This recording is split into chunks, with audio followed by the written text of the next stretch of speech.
Arrancando a los buenos de nuestras filas, la fiera capitalista aplaza la barricada, impide el motín, mata el nervio de la insurrección y prolonga la existencia del sistema maldito que se nutre con nuestros pesares, que se bebe nuestras lágrimas. Sí, con la prisión de los buenos, ¿quién encarrilará a las uniones de trabajadores por la senda revolucionaria? ¿Quién soliviantará a las masas a la revolución y a la protesta? ¿Quién habrá vibrar el clarín que convoque al combate?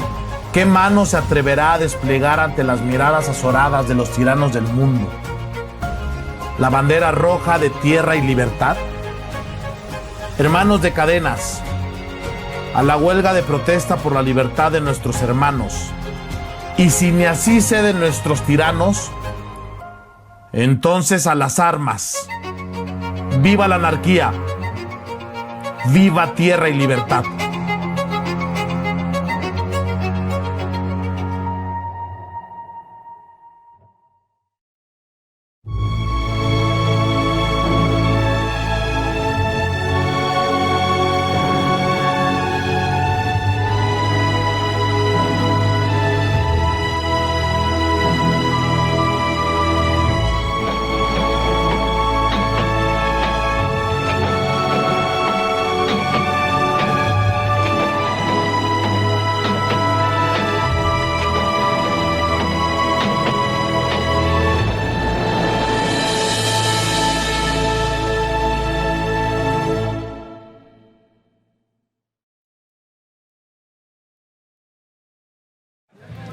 Estamos en el Tianguis Cultural El Chopo, un lugar que refleja perfectamente el legado de Ricardo Flores Magón tras su muerte el 21 de noviembre de 1922. A pesar de que Ricardo estaba en contra de personalizar las luchas políticas, como lo dejó claro en un artículo de Regeneración de julio de 1911, al estar en contra de llamar magonismo al movimiento liberal que encabezaba, no podemos negar que la figura e identidad de Ricardo Flores Magón está en estos pasillos, está en los murales de las normales rurales, está en el anarcosindicalismo, en las colectivas campesinas, en su amado lema, tierra y libertad. Ricardo está aquí en presencia, en el ruido, en el sonido, en el bullicio, que hoy, después de 100 años, nos sigue haciendo eco en el corazón. Es curioso esa cuestión de cuándo Ricardo se vuelve anarquista. Empieza a entrar en contacto con grupos anarquistas en Estados Unidos, que ahí en Estados Unidos el movimiento anarquista era mucho más extendido, sobre todo con el Industrial Workers of the World. Y bueno, entra en contacto con Alexander Berkham, con Emma Goldman, con un montón de personajes anarquistas que están actuando allá en Estados Unidos y que parece que son una influencia muy, muy importante para que Ricardo decida o se vire hacia el anarquismo. Es cierto, está en contacto con Debs y los socialistas, pero desde luego con la IWW, los internacionales. Y está en contacto con los grupos anarquistas, porque ¿quiénes son tus iguales? ¿Con quién tienes conexión? ¿Quiénes te apoyan? Y son los que hacen las grandes campañas por Libertad Flores Magón, fallidas, por cierto. Ahí fueron duros los norteamericanos diciendo, este tipo es peligroso si se reinserta en la Revolución Mexicana. Y finalmente la Junta se va a declarar anarquista públicamente hasta el 23 de septiembre de 1911, después de muchos sucesos con la publicación del manifiesto de esa fecha, que es una cosa increíble. Porque tiene una gran reverberación en el ámbito político nacional, es el manifiesto del 11, en donde queda claro que los enemigos son la Iglesia, el Estado y la propiedad. Y esta es la trilogía del anarquismo. ¿Qué significa eso? Pues ir en contra del Estado. El Estado es opresor completamente, oprime las libertades de las personas. Ir en contra de la religión. ¿Por qué? Porque la religión es dogmática, genera mansedumbre en las personas, no les enseña a defenderse, sino a poner la otra mejilla cuando les están haciendo una falta. Y bueno, contra el capital, que es el creador de las desigualdades, ¿no? De las desigualdades sociales y otros de los factores que oprimen directamente a los trabajadores. Y que en esencia invita a los trabajadores mexicanos que hicieron la revolución contra la dictadura a no deponer las armas hasta subvertir la propiedad privada y socializar los medios de producción. Eso es lo que tenía que decir Ricardo a la Revolución Mexicana el 23 de septiembre de 1911.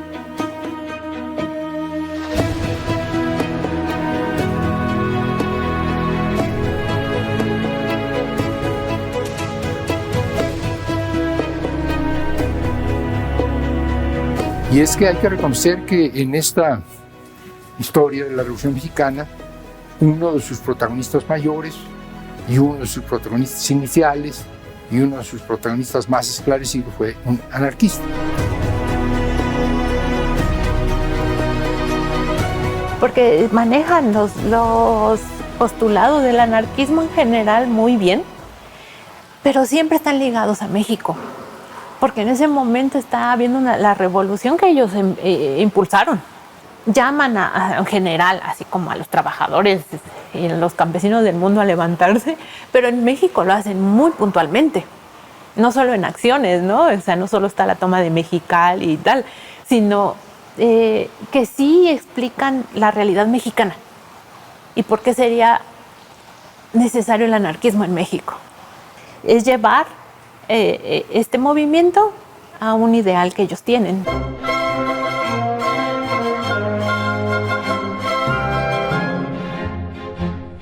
Reconozcamos el anarquismo y el pensamiento de que el Estado es una maldición de la que hay que cuidarse y de que la propiedad privada es una maldición de la que hay que cuidarse, de que la enajenación ideológica es una maldición de la que hay que cuidarse.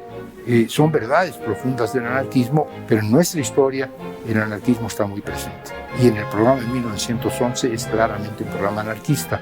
Y yo destaco, cuando ellos, los zapatistas de Morelos, escuchan la lectura del programa de 1911, sí, estamos de acuerdo. El magonismo descubre que la revolución social, que el anarquismo ideal es un anarquismo práctico de los campesinos, que lo que quieren es tierra, tierra para quien la trabaja y libertad. Es decir, no quieren un gobierno autoritario y no quieren propiedad privada. Esto es anarquismo, sino que... ¿Cómo no va a ser relevante la palabra de este hombre que decía el problema es el capitalismo? Olvídense de su Madero, olvídense de Madero, no va a cambiar nada, porque es solamente otro político. Si no destruimos al sistema de explotación capitalista, no va a pasar nada y el trabajador va a quedar sometido. Pongámonos de pie, estamos hablando de un revolucionario que formó parte del caudal que precipita la Revolución de 10, pero estamos hablando de un anarquista.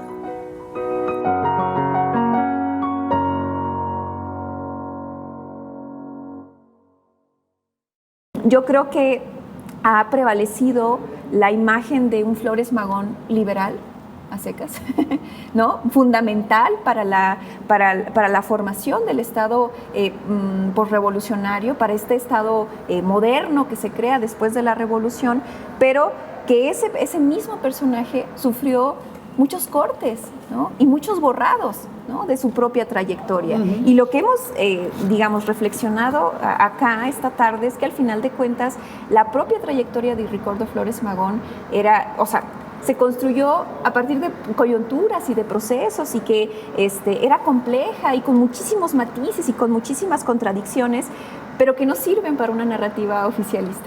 Claro, claro, porque no te cabe en una instantánea la figura de Flores Magón, porque justo sufre esa trayectoria complejísima y transformadora. Y entonces tienen que quitarle cosas para que te sirva para este relato fundacional. Pues tienes que detenerlo en el instante en que es liberal, ¿no? en que es como el primer rebelde antiporfirista o situarlo como con esa narración. porque, por supuesto, el que se vuelve anarquista, pues ya no te sirve para fundamentar, deja un Estado revolucionario, ningún Estado. No puedes fundar un Estado sobre la piedra clave de la cabeza de un anarquista, imposible, ¿no? Entonces tiene que descafeinarse así. Y convertirlo entonces en un precursor y detenido en el tiempo en ese preciso momento, que no es ni de lejos la madurez de su pensamiento ni nada.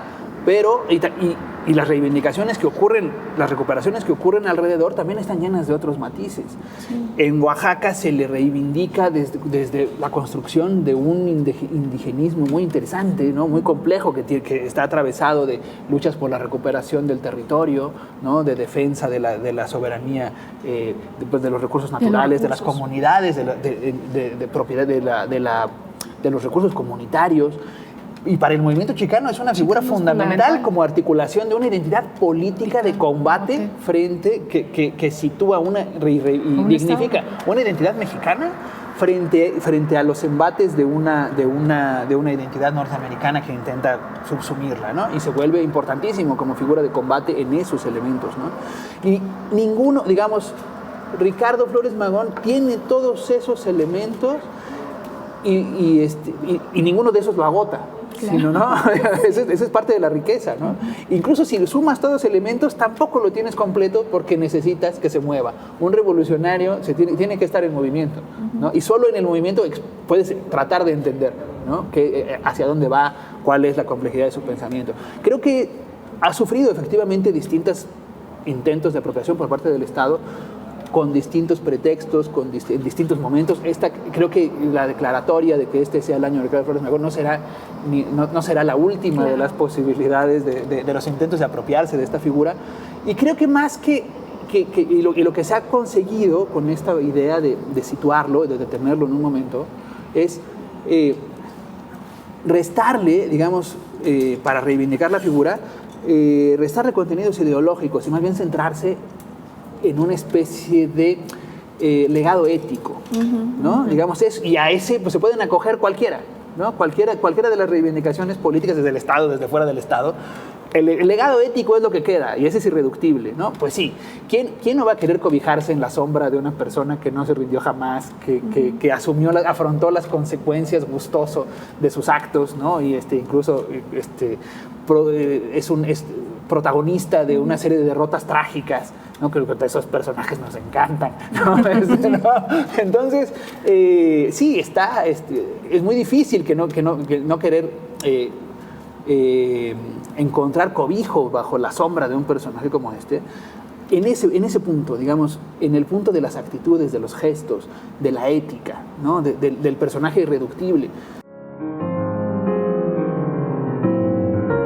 Y entonces ya encontramos a un Ricardo Flores Magón muy claramente anarquista, y toda la literatura de Ricardo, todos los escritos de Ricardo, los cuentos de Ricardo, la literatura dramática de Ricardo, las cartas de Ricardo, son claramente las de un anarquista reconocido, confeso, porque en ese momento él ya no estaba apostando a modificar las tendencias políticas del país, sino simplemente a defender ideas y a criticar a quienes pensaban que se estaban desviando del curso de una revolución social. Regeneración tuvo muchos problemas de 1910 en adelante para distribuirse. Es decir, Regeneración antes de 1910 era un periódico que circulaba mucho más en México. La gente lo leía mucho más. Cuando ya son anarquistas, pues ya no tienen este gran público y entonces eso hace que se piense que no son tan importantes, que bueno, a diferencia de otros periódicos del momento, pues no sacan tantos números, constantemente están saliendo y entrando de la prisión, entonces eso hace que el periódico sea mucho más intermitente en sus publicaciones. Es un periódico que realmente me parece admirable que durara 18 años, ¿no? Con sus intervalos, porque estaban en la cárcel, porque les habían desmantelado los talleres. Se mantuvo 18 años de manera completamente independiente, sostenido por los propios militantes del PLM, ¿no?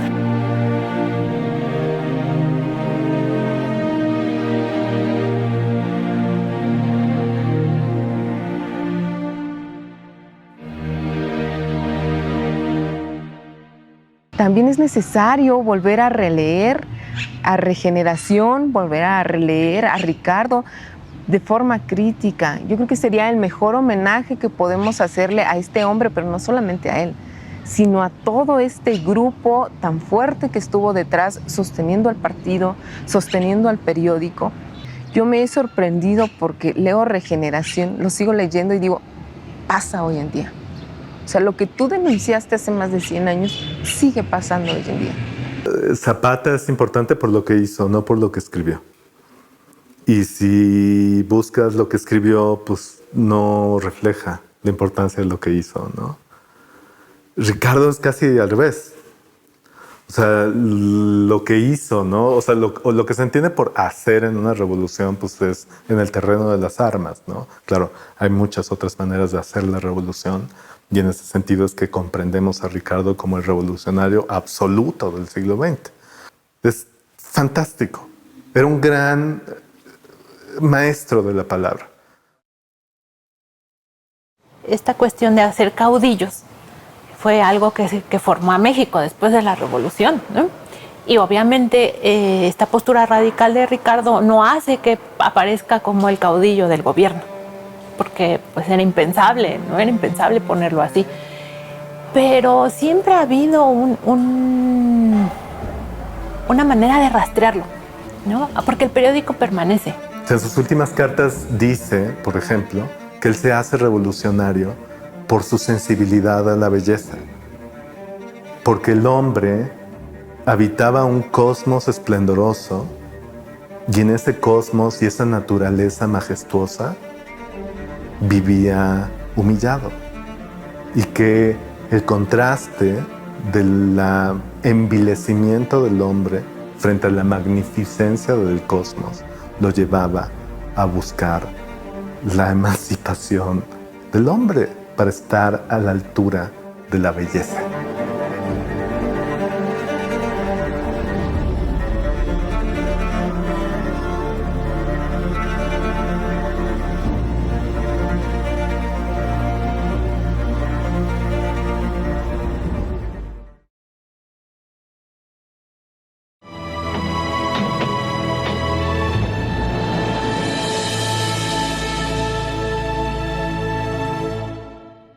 En el exilio, Ricardo Flores Magón profundizó en el pensamiento anarquista.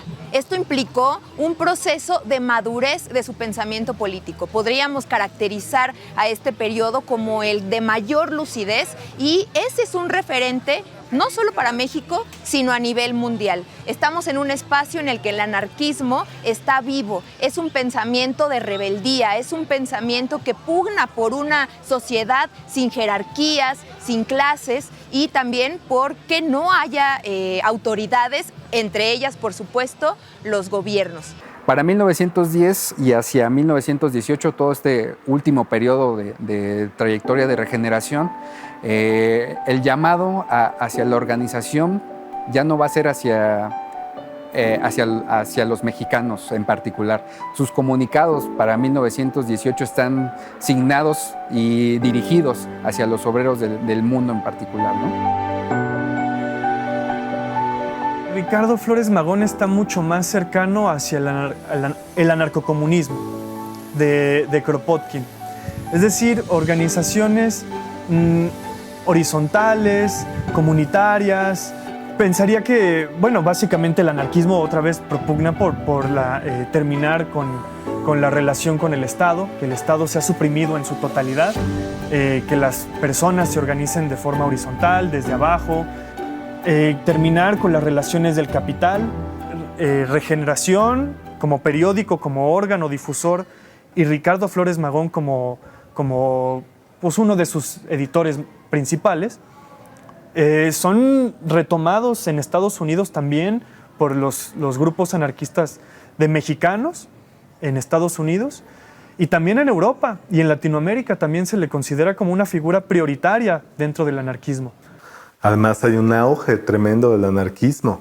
Son los años dorados del anarquismo. Es el momento, por ejemplo, hay grandes atentados que se verifican en Francia, hay los grandes regicidios, ¿no?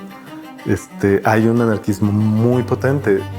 Ataques a reyes, a ministros, y muchos de estos anarquistas que estaban atacando lograban el objetivo, que era matar a estos representantes, a estas grandes figuras del poder político.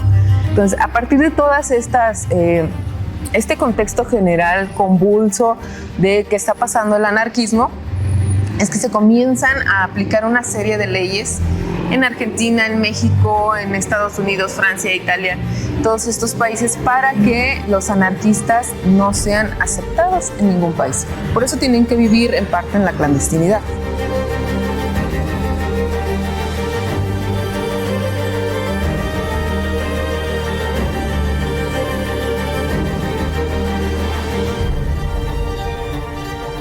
El ambiente político en Estados Unidos era de temor. Había levantamientos, había agitación, había movimiento sindical, había habido una revolución en Rusia, había una guerra, y el pensamiento anarquista era preocupante para ellos. No sabía que callarlo, y callarlo era tenerlo en la cárcel. Es un grupo tan poderoso que ha logrado llevar a las armas a varias agrupaciones en México, ha logrado que estadounidenses tomen las armas para luchar en México, que se vengan militancia anarquista de España, de Italia, a pelear a México y por supuesto de Cuba.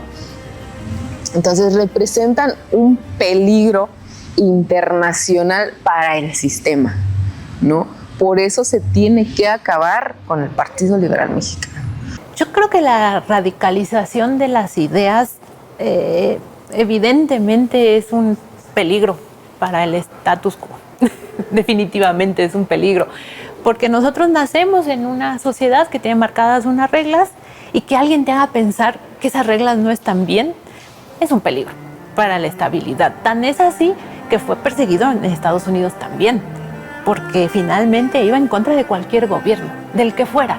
O sea, nadie, ninguna facción política en la Revolución Mexicana ni en los Estados Unidos ha sido tan perseguida como lo fueron los anarquistas, y particularmente los Flores Magón, por el peligro que representaban para el sistema en Estados Unidos y en México.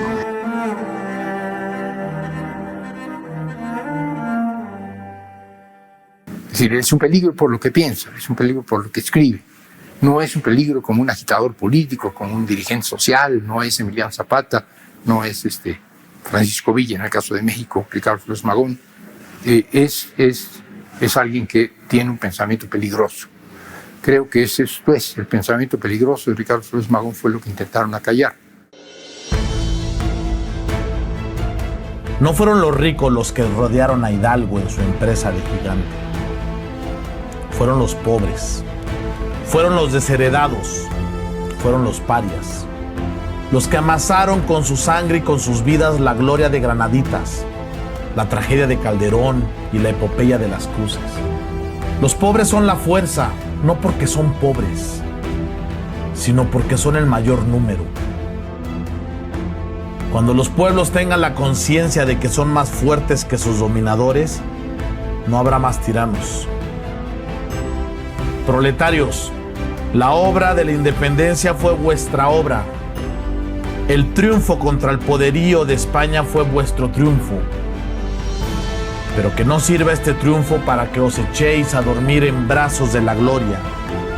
Con toda la sinceridad de mi conciencia honrada os invito a despertar. Los dos grupos se dividen, los que deciden irse con Madero, que son una venia más liberal, que es Antonio y Villarreal y Juan Saravia, se van hacia el liberalismo con Madero, y los demás, Librado Rivera, Enrique Flores Magón, Anselmo Figueroa, Praxedis Guerrero, se van hacia el anarquismo político. Y bueno, son 8 años que dura la cuarta época del periódico Regeneración, muy complicados para los editores del periódico porque están entrando y saliendo de la cárcel, algunos fallecen por cuestiones de salud. Anselmo Figueroa fallece porque las condiciones en las que estuvo preso fueron terribles. Práxedis Guerrero muere en un enfrentamiento.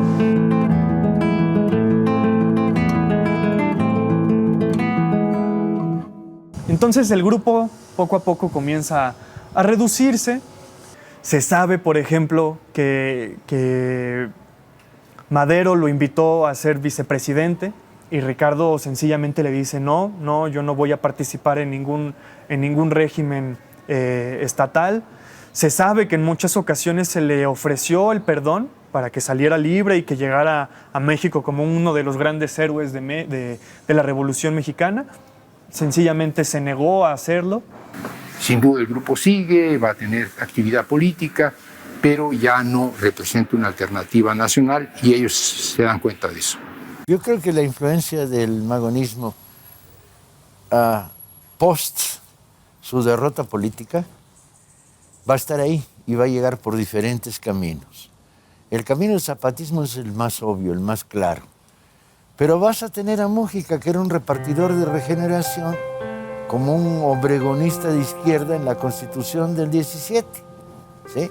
Y en la defensa acerada de Mújica de la libertad de expresión, del reparto agrario, de la educación pública, popular y gratuita, ahí lo vas a tener, y el 123, ahí lo vas a tener, la influencia magonista. Pero la vas a volver a tener a otro montón de lados, como efecto de eco. Por ejemplo, y muy potente, en la experiencia de Carrillo Puerto como gobernador de Yucatán. Otro repartidor de regeneración en su día. O en la experiencia de Acapulco, de Juan R. Escudero, cuando crea el Partido Obrero Acapulqueño, y cuyo órgano se llama Regeneración, y es un periodiquito que se hace en la cárcel. Vas a encontrar que los ecos del magonismo perduran de una manera no definitiva, porque no componen las fuerzas principales, pero van a estar ahí, va a estar ahí, como la revolución que nos están quedando de ver enfrentado al triunfo de los sonorenses.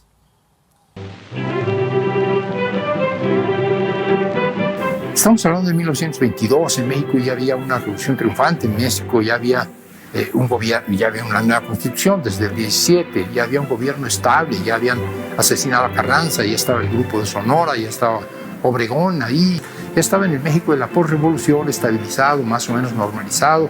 Es decir, las aguas estaban bastante más calmas a estas alturas. ¿Qué sentido tenía tener a un hombre que ya no tenía base social, que ya no tenía un partido, que ya no tenía seguidores orgánicos, seguidores políticos, seguidores activos, tenerlo en la cárcel? Era su pensamiento.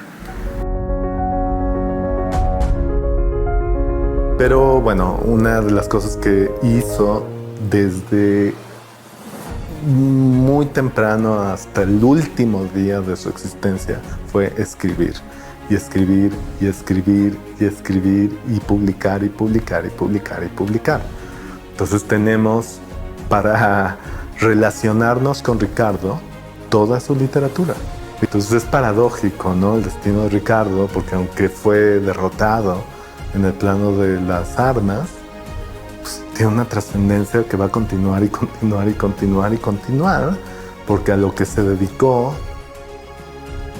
siempre, y especialmente después de la derrota, no, especialmente siempre, fue a escribir y a predicar la revolución.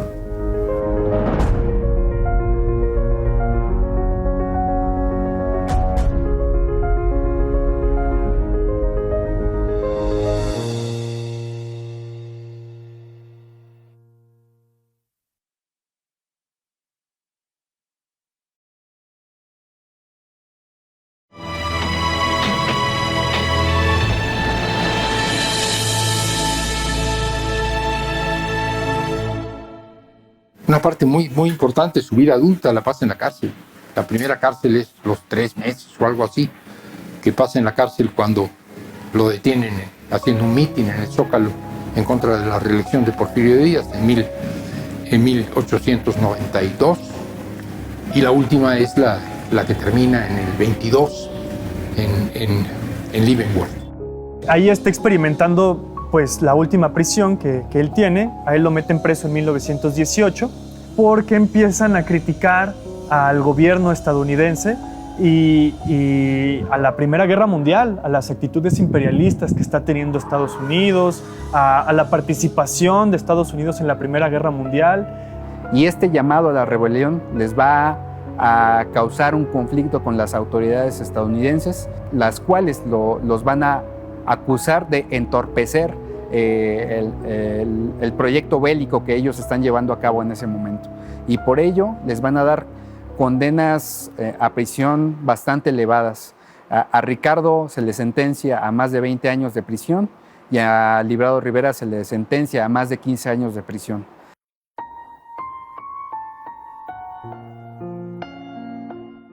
Era básicamente su pensamiento. Era peligroso que este hombre siguiera pensando, siguiera escribiendo, siguiera publicando. Eso era lo que había que aplacar. Lo meten preso y bueno, básicamente las condiciones en las que se encuentra Ricardo pues son terribles, de mucha humedad,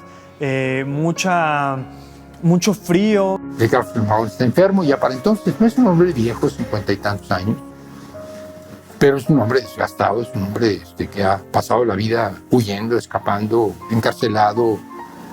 Es un hombre debilitado físicamente, a pesar de que él no era una persona frágil, ni mucho menos, pero está ya muy golpeado. Está muy enfermo, tiene problemas intestinales, tiene problemas respiratorios. Entonces él sabe que él se está muriendo, por otro lado, ¿no? Y lo sabe y lo dice todo el tiempo.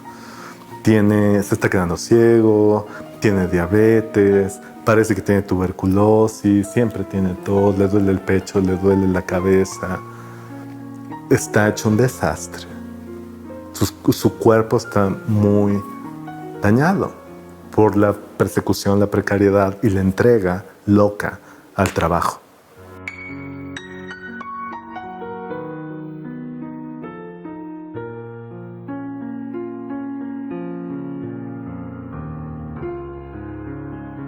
Sus cartas finales, las cartas que él escribe desde la prisión de Leavenworth entre 1920 y 1922, son un reflejo de su estado emocional en ese momento, que son muy, muy profundas, ¿no? Para conocer la vida del propio Ricardo Flores Magón.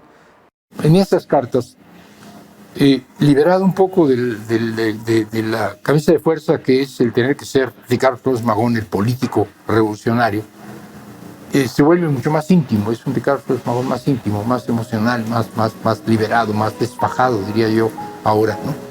Que habla de sentimientos, que habla de sufrimientos, que habla de aspiraciones, que habla de ideales. En ellas podemos notar un cierto pesimismo de sus últimos años de vida.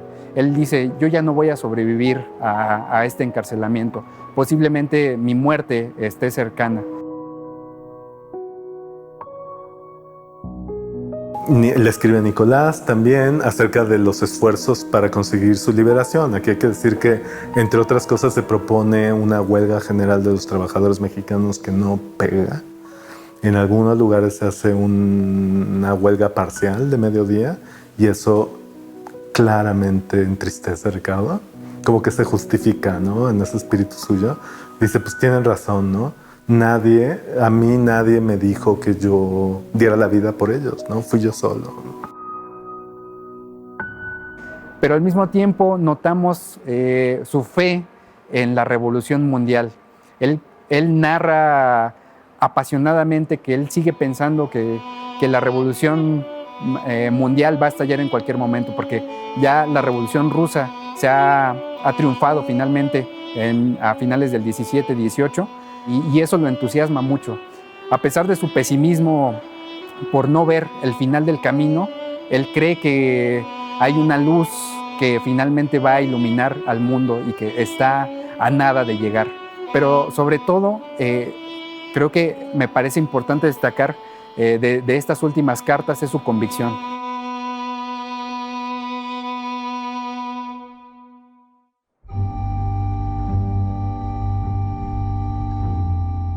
En mis 29 años de luchar por la libertad lo he perdido todo, y toda oportunidad para hacerme rico y famoso. He consumido muchos años de mi vida en las prisiones. He experimentado el sendero del vagabundo y del paria. Me he he visto desfalleciendo de hambre. Mi vida ha estado en peligro muchas veces. He perdido mi salud. En fin,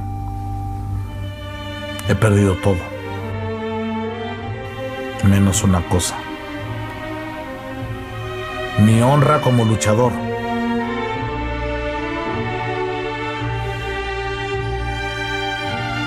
Quienes defienden y promueven su libertad, que son sus amigos, aliados y correligionarios, dicen déjenlo salir porque está muy enfermo. Y la cárcel responde diciendo no, este hombre está saludable, va a cumplir toda su condena, ¿no? Entonces él sabía que se iba a morir y que esta condena era de por vida. Ricardo Flores Magón, cuando estaba ya en prisión en su última etapa, recibió invitaciones del gobierno mexicano para que se le otorgara una pensión. Él lo rechazó. Él dijo que del Estado y de ningún Estado nunca iba a aceptar ni una sola moneda, ¿no? Porque esa moneda pertenecía a los trabajadores y para él eso era injusto. Ricardo estaba muy triste porque todas las esperanzas de su liberación se habían cancelado.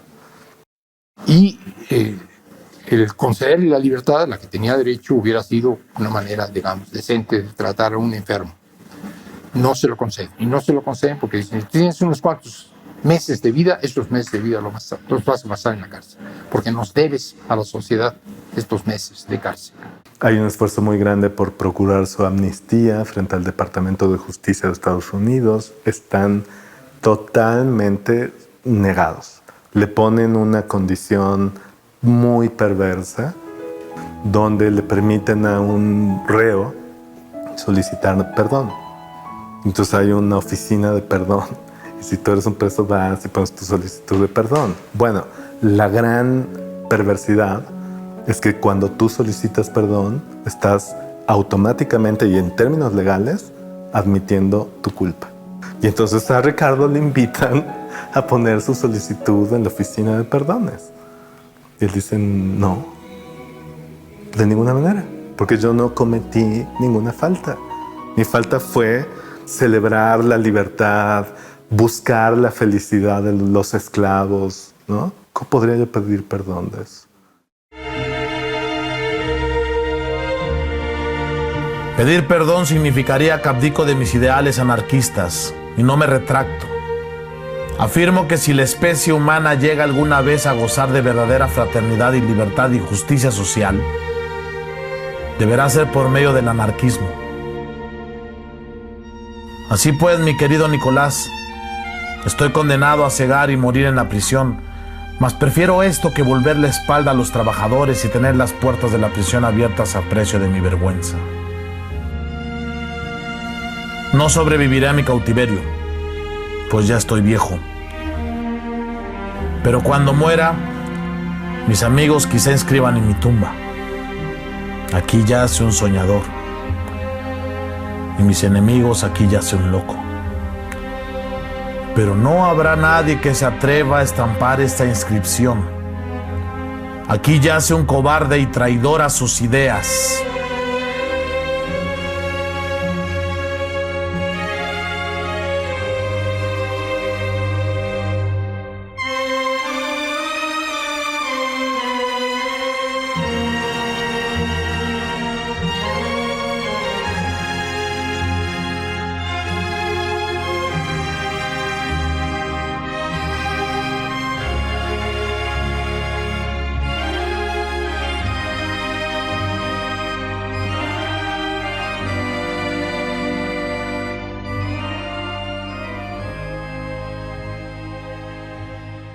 Y bueno, hay dos hipótesis con respecto a su muerte, ¿no? Una es que es por estas condiciones materiales en las que se encontraba preso, sus enfermedades, que sencillamente de un momento a otro ya no alcanzó a sobrevivir.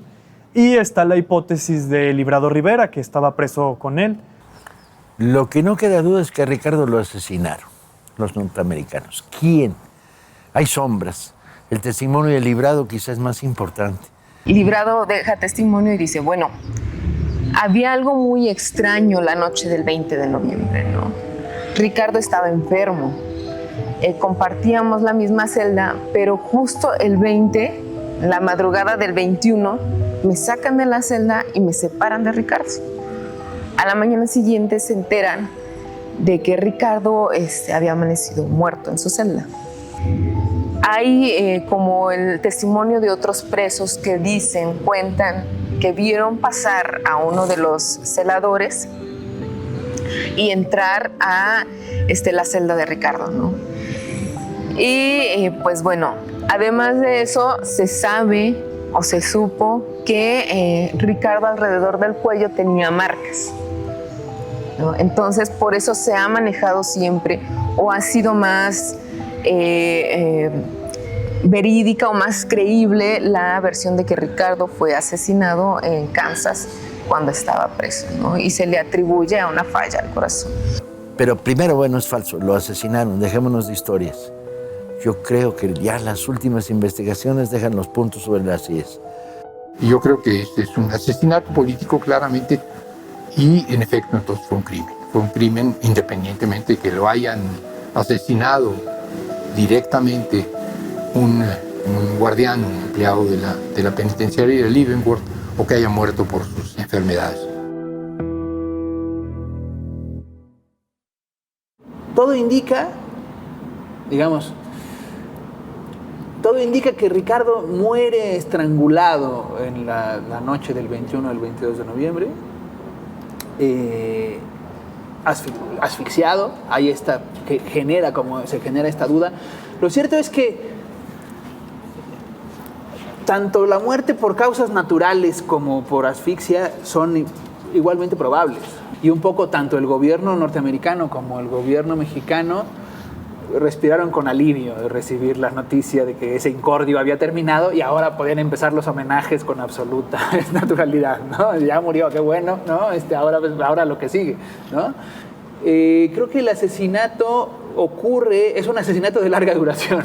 Quiero decir, ocurre desde el olvido, desde la incuria, desde la forma en que las autoridades carcelarias hacen caso omiso del deterioro de su salud. Son circunstancias muy tristes y luego la disputa por el cadáver y tal también le añade un granito de mezquindad a un proceso que ya de por sí era bastante triste, ¿no? y lastimero. No sé, propondría eso como, digamos, como elementos de reflexión en torno al suceso mismo de la muerte, ¿no? Y esto que comentas de la disputa por el cadáver, creo que es el primero que ocurre en un siglo XX en donde se ve un intento de apropiación, ¿no? Por diferentes movimientos sociales, políticos, incluyendo al propio Estado. Claro. ¿Qué podríamos reflexionar acerca de esta apropiación, pensando, por ejemplo, en que este es el primero? Pues primero habría que señalar que el Estado necesita, el nuevo Estado, el Estado posrevolucionario que se está creando producto, ¿no? de una revolución, necesita héroes y necesita un relato, un nuevo relato fundacional, ¿no? Por un lado, y que recurre, pues, por lógica a la historia, ¿no?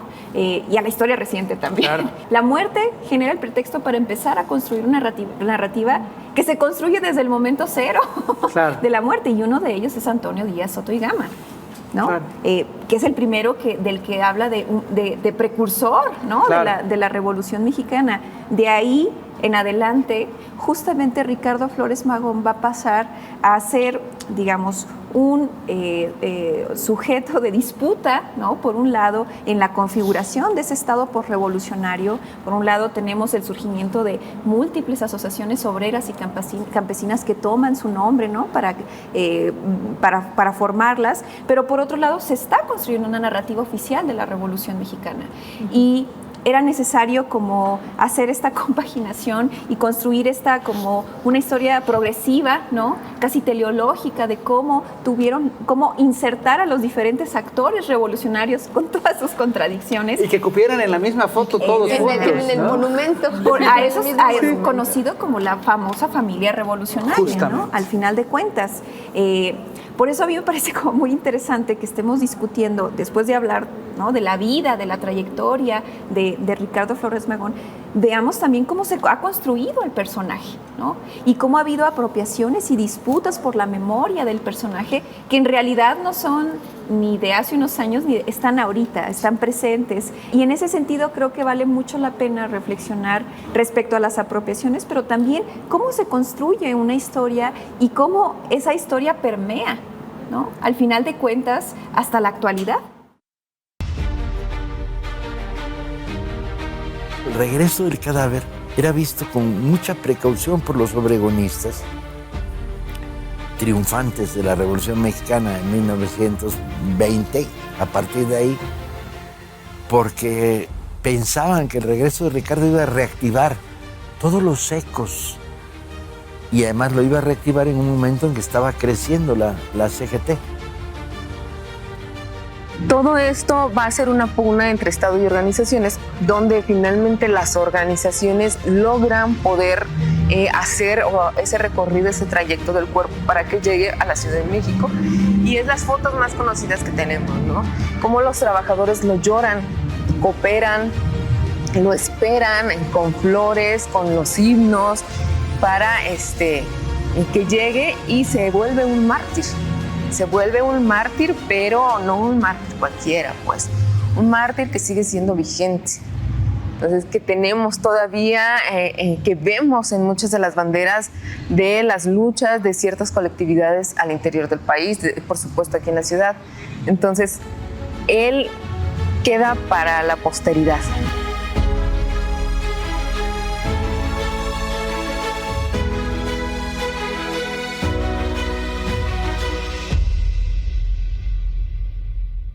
Ricardo Flores Magón en la actualidad sigue siendo un personaje polémico, ¿no? Porque lo reivindica, en este 2022 lo reivindicó el gobierno de México, cosa que es polémica tanto para las ideas del propio Ricardo Flores Magón, porque él siempre renegó del Estado, él combatió al Estado hasta el final de sus días. Y es polémico porque en la actualidad hay movimientos sociales, grupos libertarios que reivindican el pensamiento de Ricardo Flores Magón, que no están de acuerdo con la apropiación de su figura como parte del gobierno mexicano. Para una parte de la 4T, Ricardo es parte de nuestro pasado.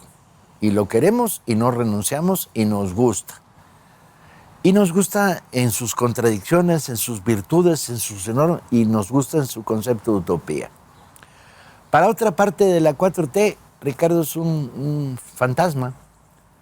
Para Andrés, curiosamente, es una referencia clarísima, porque Andrés está buscando referencias morales todo el rato. ¿Y qué tienes? Tienes a Ricardo como gran referencia moral. No se pandea, no se cambia, no negocia, no se enturbia, no se rinde ante el porfirismo. Yo definitivamente pienso que le pertenece a los anarquistas. ¿Por qué? Porque ellos ellos se han encargado de mantener su imagen más auténtica de esto, del personaje que no renuncia a sus ideales, que le cuesta la vida seguir en sus ideales, que sencillamente no va a renunciar porque le den un sueldo, porque le den una pensión o porque le hagan un reconocimiento desde el Estado. Actualmente me parece imprescindible hablar de cómo hacen una construcción colectiva del magonismo. Más allá de la cuestión institucional que se está reivindicando por el aniversario número 100, existen colectivos tanto anarquistas como de jóvenes. O sea, la congruencia que tuvo Ricardo Flores Magón no se encuentra en cualquier lado. Y eso puede dar una esperanza de que se pueda hacer un cambio para un joven.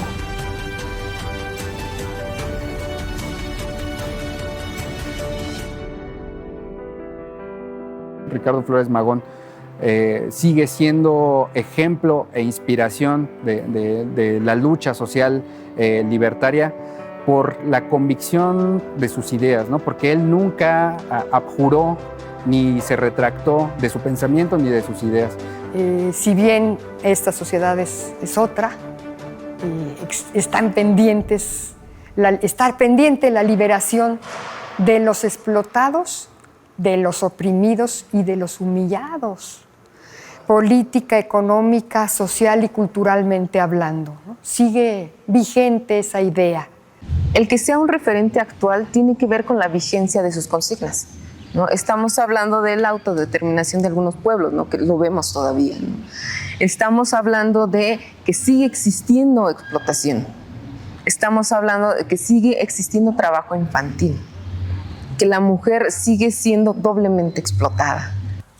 Ricardo, y que le da apellido a toda una corriente, que le da apellido al anarquismo a la mexicana, que no es el anarquismo a la Bakunin, Ricardo es el anarquismo a la mexicana. Y además, ¿cuál Ricardo? ¿El de la primera época, el de la segunda o el de la tercera? ¿El insurreccionalista?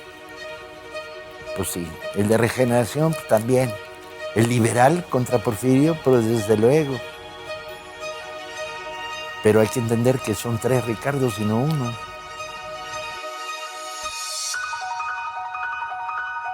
Yo creo que Ricardo Flores Magón, a pesar de que se pase una gran parte de su vida en el exilio, y una gran parte de su vida a salto de mata, y una gran parte de su vida escondido, y otra gran parte de su vida escribiendo en su máquina de escribir, es un hombre que lo que busca es ayudar a la gente que sufre y liberar a la gente que está oprimida. Es eso lo que yo creo que mueve a Ricardo Flores Magón. Podía haber sido comunista, podía haber sido anarquista, podía haber sido simplemente un liberal radical, eso no es tan importante. Era un hombre comprometido con el sufrimiento de aquellos a los que él con los que él había convivido.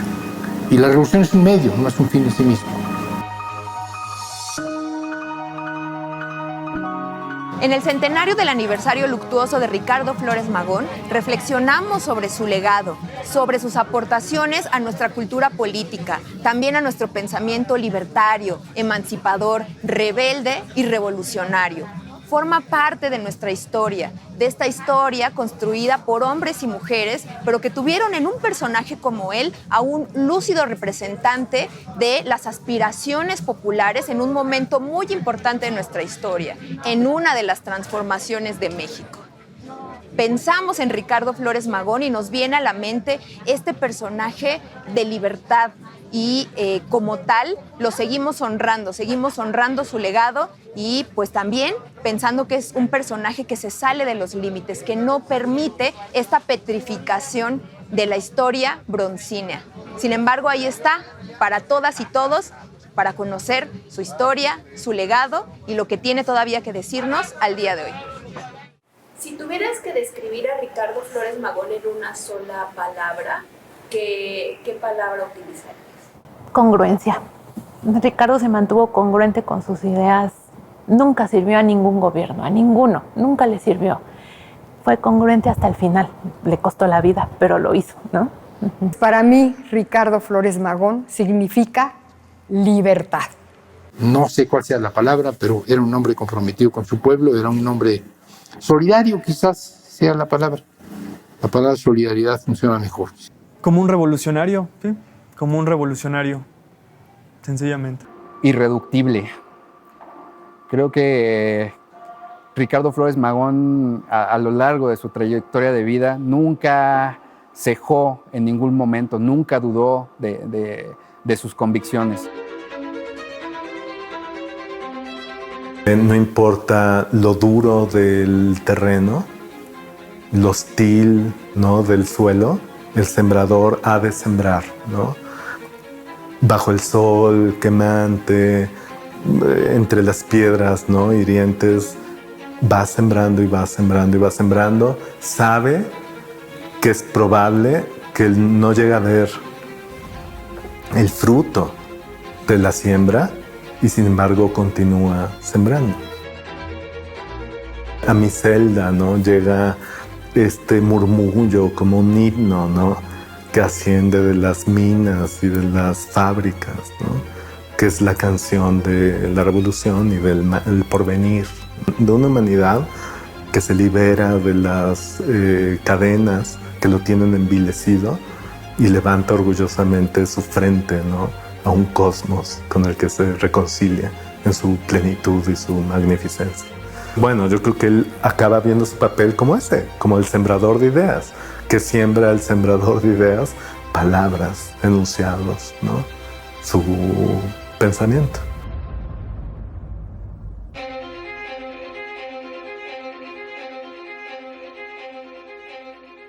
Que los 100 años de la muerte de Ricardo Flores Magón nos ayuden a recordarlo desde todas sus facetas.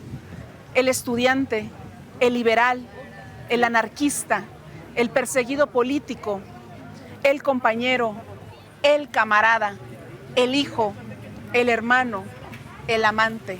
Que nos ayuden a remembrar su cuerpo aún tibio trasladado por los rieles del campo, de ejido en ejido, de consigna en consigna en cada llanto, que para él, al igual que todos los liberales, llueva un aguacero de rosas rojas, porque Ricardo Flores Magón es hoy el recuerdo más feroz de la resistencia, de la clase trabajadora, de la justicia social, que cuando mencionemos su nombre, no lo despeguemos de dos palabras y de dos emociones, la dignidad y el amor.